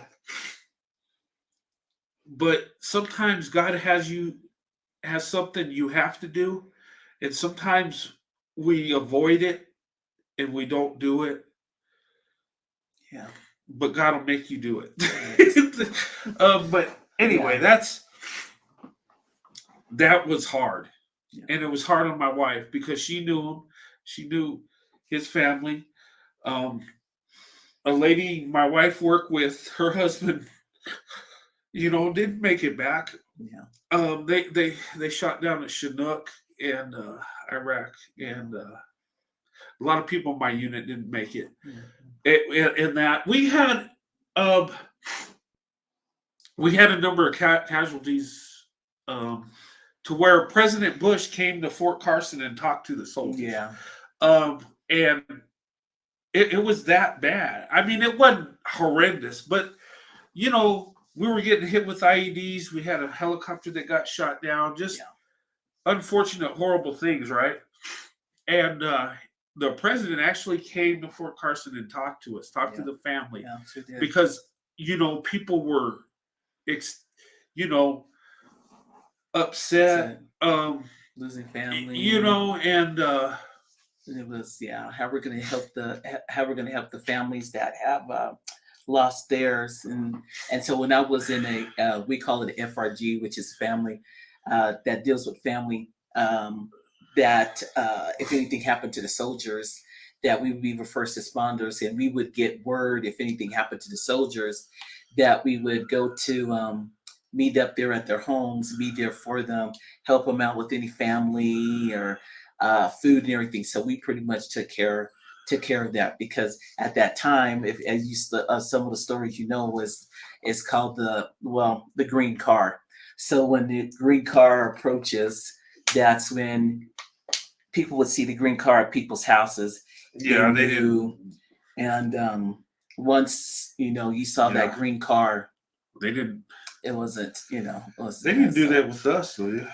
No, they didn't. Yeah, but some of the families, but they still had it in place. They still had it in place, and so we would have a binder, and we have all the names, and if anything happens, we were ready to go, and we were called, and we knew what to do. So what though, where they messed up, and this made me mad, because every time a soldier, got unalived, they would tell everybody about it instead of just the families. Yeah. They would tell the families first, but then they would let everybody know. Yeah.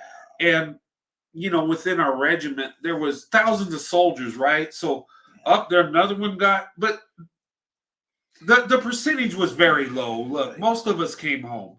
But to tell family members that another soldier, because then they think, well, was it our soldier?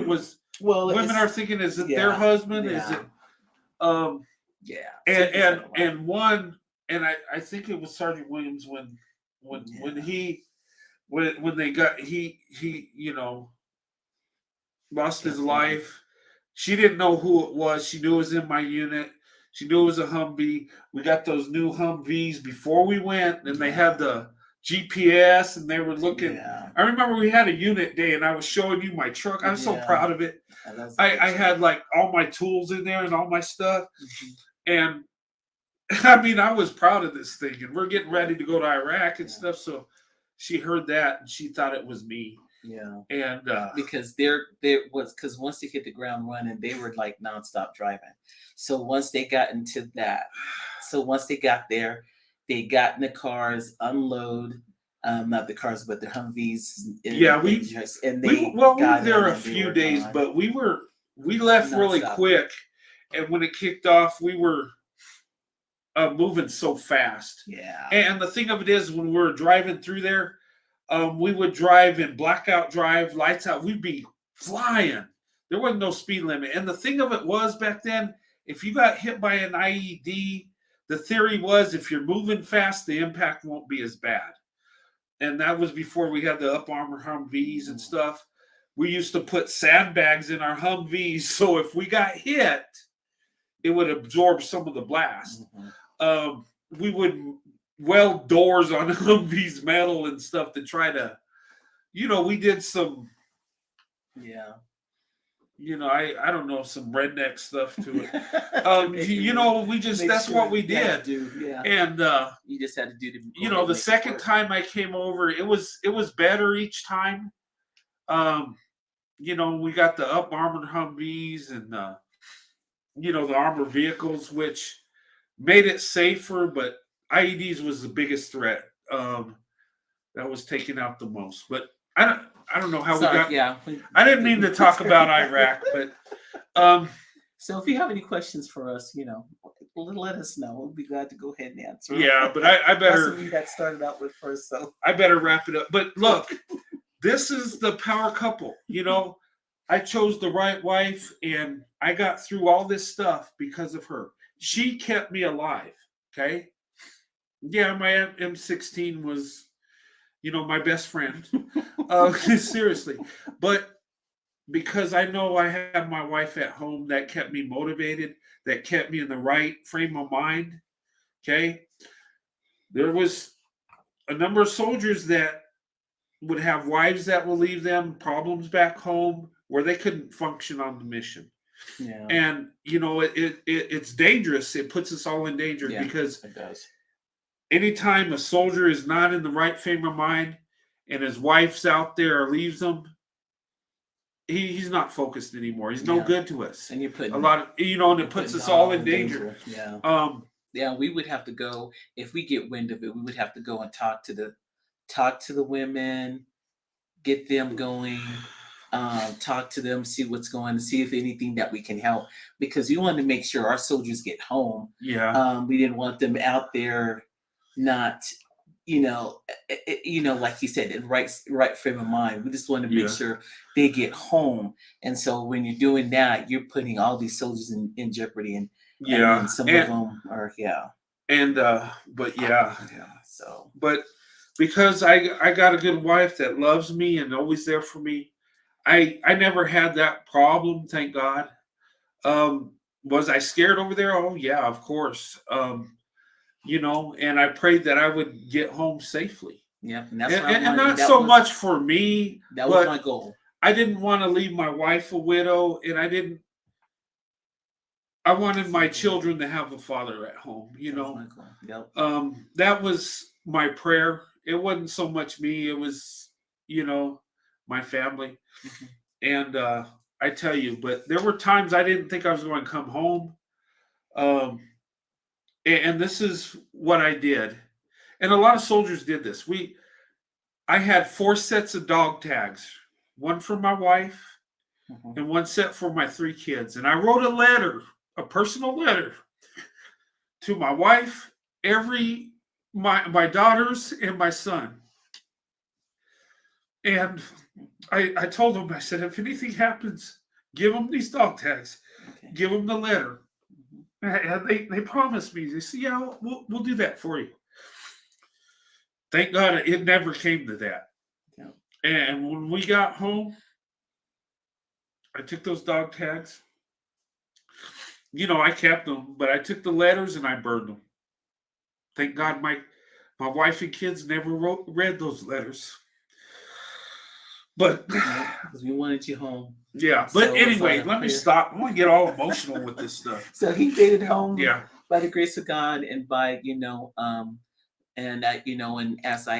the soldiers and I knew some of their their families and stuff and their wives and everything else. We just said we'll just be there for each other, and and we make sure our soldiers get home. If they don't get home, then we know that they were there for a reason. This is what they want, and they know how what to do in this military life. So it was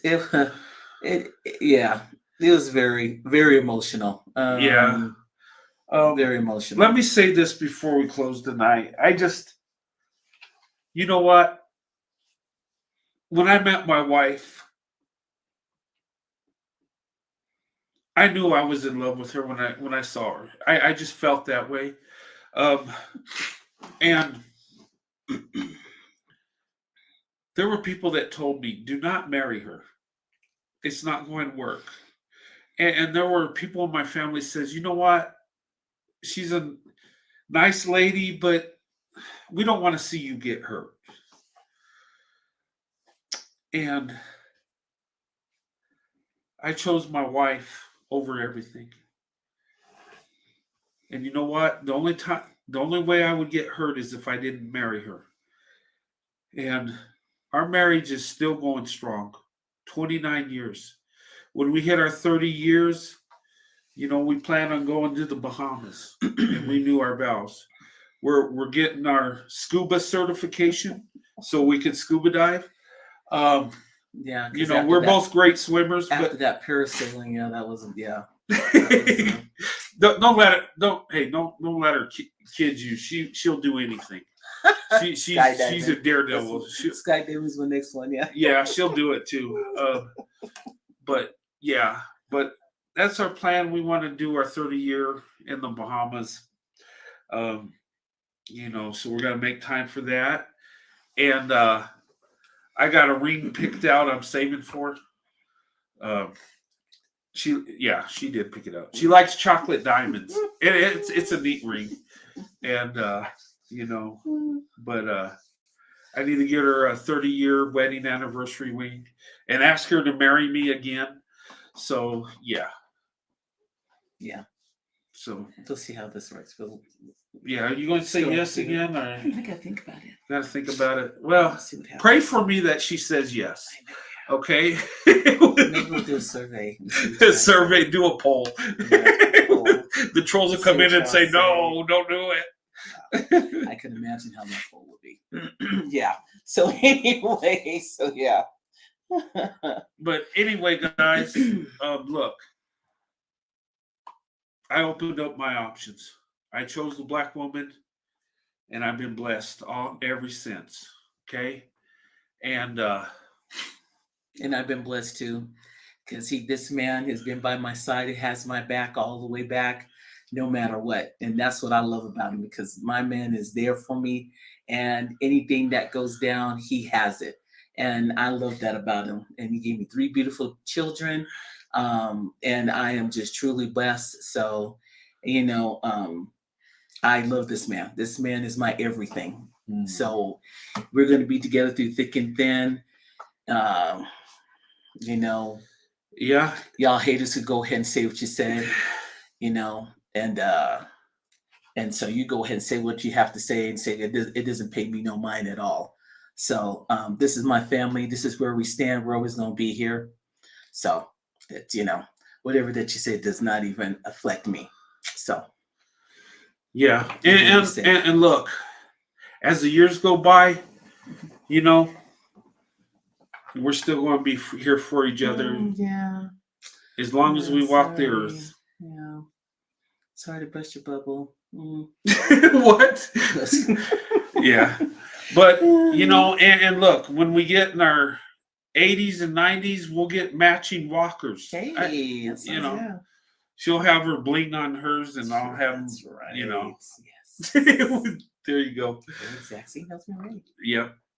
But it's like the couple that lives in our neighborhood. They're like in their 90s, and they walk around holding hands, smiling. They can barely walk around, but it's like, it's true love, and it's a blessing. They're happy with each other, whatever little time they got. Even though the aches and pains and the age, that's what it is. They're yeah. And they've been married since they were like in their early 20s, like our age, they told us. And I'm just like, wow. That's what it's all about. It's about finding true love in marriage. It's about starting out young, growing old together, raising your family. That's right. Watching your family grow. Watching your family go. Yeah, we like that too. That way we get peace. We get our alone time, right? No, but all seriously, watching our family grow, watching our kids grow up, get married, watching our grandkids come and grow up. That's what life's about. It's about building a family, building a legacy, and when me and my wife, Sandy, go into eternity and be with our Lord and Savior, our kids and grandkids will be here to carry on that legacy. That's right. And, I just want them to be successful, good people. Right. Good people. Have love. Yes.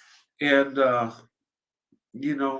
that's what it's all about. And, and then maybe, our grandkids, they'll remember, I remember our grandparents.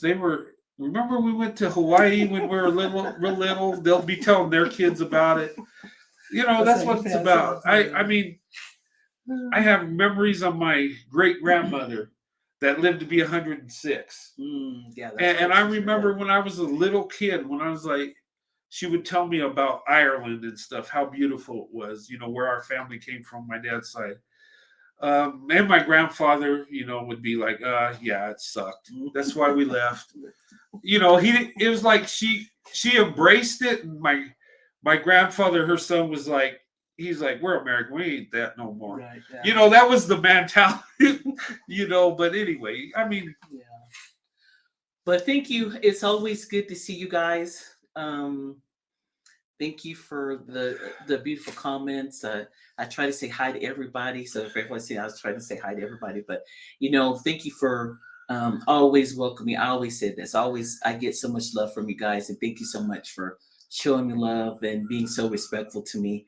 I appreciate that, and so thank you for everything, and thank you for being here for my husband, supporting him. Yeah, I thanks. appreciate that so much. So thank you for being here for us. Thank you for the support. We appreciate it. Yeah, and I will second that. Thank you so much, everybody. And thank you for your Shows love. support and the loving comments. Thank you. That means Yeah, a I lot. appreciate that. Thank you. So nice. Means a It's, lot to me. And my wife, she tells Isn't me, it? gosh, I Isn't love the awesome? people on your channel. Yeah. Much And love. you know what? That's the blessing that YouTube brings. Yeah. And that's what I embrace. Mhm. When when we do videos and you guys send those nice comments, it makes me feel good. And you know what? It keeps me motivated. And I'm just enjoying every minute I'm here. YouTube can be a headache at times. You have haters, you have people that want to mess with you or don't like you or agree with you. Yeah. But Your family now. Yeah, but I that's get right. more blessings than I get hate. I really do. It's okay. And that's, and I appreciate that. I appreciate you guys saying kind words. I appreciate you showing my wife love and respect. I thank you for that. Thank you, I guys. thank God Yeah. that you guys give me that. Mhm. And I love you guys. I consider you Yeah, focus on friends the and good. family. Yeah. And you're a blessing to me. You are, to my wife. Yeah. And You did it. I just wanted to have a good positive show. It That's might right, not honey. have been the most funnest with drama and all that other craziness, but I want to show love, and I want to show you guys our family. Okay. And we're everyday America. We're everyday people in America. Yep. We are. And we found love. We don't look alike, but well, yeah, we kind of look alike, but we're different skin tones, right? But anyway, but seriously, I want to promote love, marriage, and I want people to be able to open up their options. And that's everybody's right to do so. Okay. Regardless of your man or woman or black, white, Chinese, if you find someone that you love, that loves you, by all means, you should have, that's a human right. But anyway, guys, have a good night. God bless you and your families. And I'll see you soon. Yep. Thank you, guys. It's always good to see you.